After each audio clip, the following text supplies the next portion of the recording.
Le nouvel ordre mondial ne peut supporter aucun régime atypique issu de la guerre froide.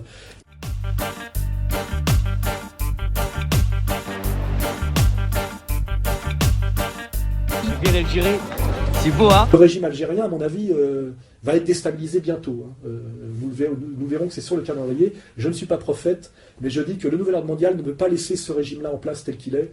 Elle le fera tomber aussi. Elle ne peut pas le tolérer. Voilà. On voit très bien que l'Algérie, l'oligarchie mondialiste, quelle que soit la perfidie, la subtilité, l'ambiguïté, l'ambivalence de la junte militaire algérienne, l'oligarchie mondialiste ne laissera pas en l'état le régime algérien. Elle fera tomber l'Algérie comme elle a fait tomber la Libye. Et donc elle fera tomber ce régime laïque et militaire par effectivement quelque chose qui avait échoué dans les années 90, par effectivement une poussée d'islamisme radical de type Al-Qaïda, etc. Elle essaiera de le faire à tout prix.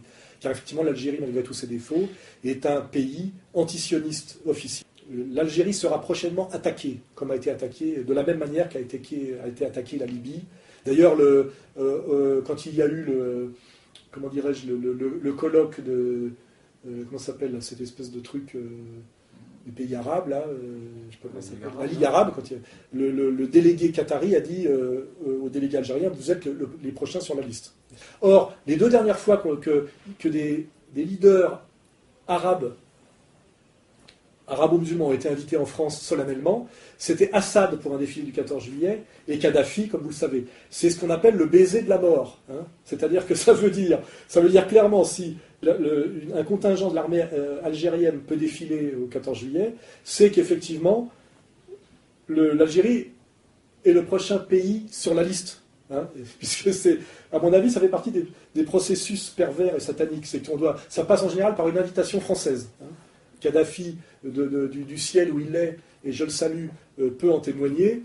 Et Assad peut s'en souvenir, car je vous rappelle qu'Assad a été invité officiellement dans la tribune officielle à assister au défilé du 14 juillet, lorsqu'il y avait eu d'ailleurs une allocution de l'acteur... Émotion aussi lorsque le comédien Kadmerad récite des extraits de la Déclaration des droits de l'homme. L'Assemblée générale proclame la présente... Bouffonnerie intégrale. On a déjà oublié Kadmerad, d'ailleurs, c'est pas grave...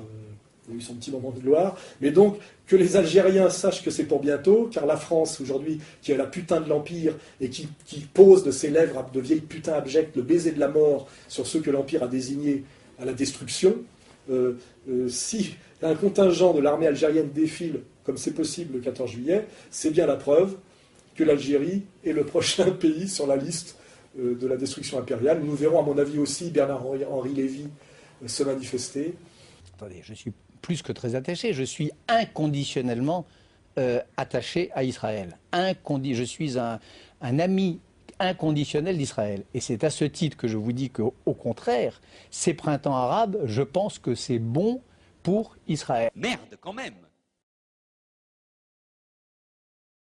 Moi, je discute beaucoup avec des universitaires algériens. Hein. Je communique avec eux par Skype.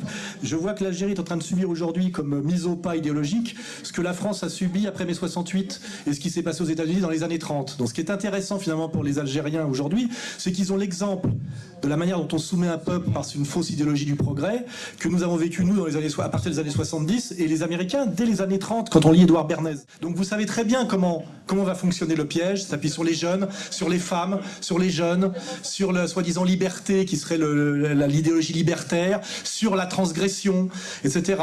Le mépris des parents, le mépris de la tradition, c'est-à-dire la culture canale. Vous savez. T'as pas vu la misère ici? On peut pas sortir. On peut même pas fréquenter les filles.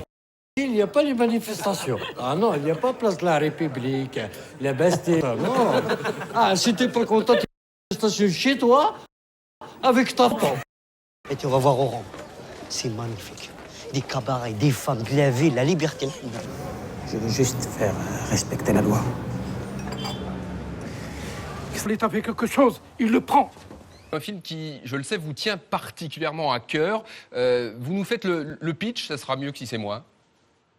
pour juste vivre leur jeunesse comme ils l'entendent. Donc vous avez quelque part un avantage sur nous, c'est que vous pouvez regarder notre défaite dans un combat, que vous pouvez vous regarder tranquillement, regarder notre défaite dans un combat, que vous pouvez vous regarder tranquillement et l'analyser. Donc servez-vous effectivement de la façon dont on a été soumis en tant que peuple français, et pour essayer d'y échapper aujourd'hui. Peut-être que vous pouvez encore vous sauver, parce que c'est pas totalement fait chez vous. Chez nous, ça va être effectivement plus difficile, et c'est pour ça que je ne suis pas contre totalement cet apport de Français d'origine immigrée, parce que je pense que ça peut faire aussi des combattants, parce que c'est des gens qui, sur notamment le rapport à la famille, au respect des anciens, sont moins déstructurés que nous, qui n'avons plus de père. Moi, je suis né en 58, je suis né sous De Gaulle, donc j'ai eu un vrai père qui m'a fait coller des taloches que je détestais, mais dans ma haine du père, il y a aussi cette structuration qu'on appelle le surmoi dans le freudisme, où il n'y a pas que des conneries. Mais pour les jeunes nés 20 ans après moi, leur père n'était déjà plus un père. Et quand on a un père déficitaire, une mère abandonniste, etc., il y a un vrai problème effectivement de structuration. L'intérêt des jeunes issus de l'immigration souvent, c'est qu'ils ont encore issus d'une famille traditionnelle, notamment d'ailleurs pour les maghrébins musulmans, où il y a souvent la famille, c'est ce qui les sauve. Et c'est ce qui fait que ça peut être des compagnons de combat, parce qu'ils ont encore eu un père et une mère. Et vous savez que, pour reprendre la discussion du début, la disparition du père et de la mère est une des clés fondamentales de la domination de l'Empire sur nous, pour ne faire plus que des consommateurs atomisés, névrosés, totalement individualistes. Hein, la famille est attaquée aujourd'hui, c'est pas pour rien. Et une famille, c'est quoi? C'est un père, une mère et des enfants. Bon, c'est tout ça qui est en train d'être détruit. Et vous, qui êtes issus parfois de sociétés un peu plus traditionnelles et qui êtes en retard sur le progrès, je dis ça avec une énorme ironie, vous avez la chance d'avoir encore eu un vrai père et une vraie mère, même pour les filles, c'est important. Je vois les filles maghrébines, elles respectent leur père. Ça a été un modèle fort, et ça leur a permis de se structurer, de s'épanouir d'ailleurs dans leur couple, etc. Parce que quand on aime son père, on peut aimer son mari, etc. Nous, on a été démolis après mai 68 au niveau du papa et de la maman. Et moi, je vois que si je tiens encore debout, c'est parce que j'avais 10 ans en 68. Le travail de structuration par le père et la mère était déjà fait, ce qu'on appelle l'Oedipe. Et donc, je finis. Les jeunes issus parfois de l'immigration qui sont en France peuvent être aussi une chance dans un combat collectif, parce qu'ils n'ont pas été totalement détruits au niveau de la structure qui passe par de la structuration de la psyché, je vais dire, qui passe par la famille. Et ça, c'est quelque chose qu'il faut être capable de dire, notamment à un militant du Front National, vous voyez. Je veux dire, tu défends la famille, il y a encore des familles, c'est ces gens-là. Chez nous, il n'y en a plus. Et évidemment, les jeunes skinheads totaux, hein, voilà, il faut le comprendre.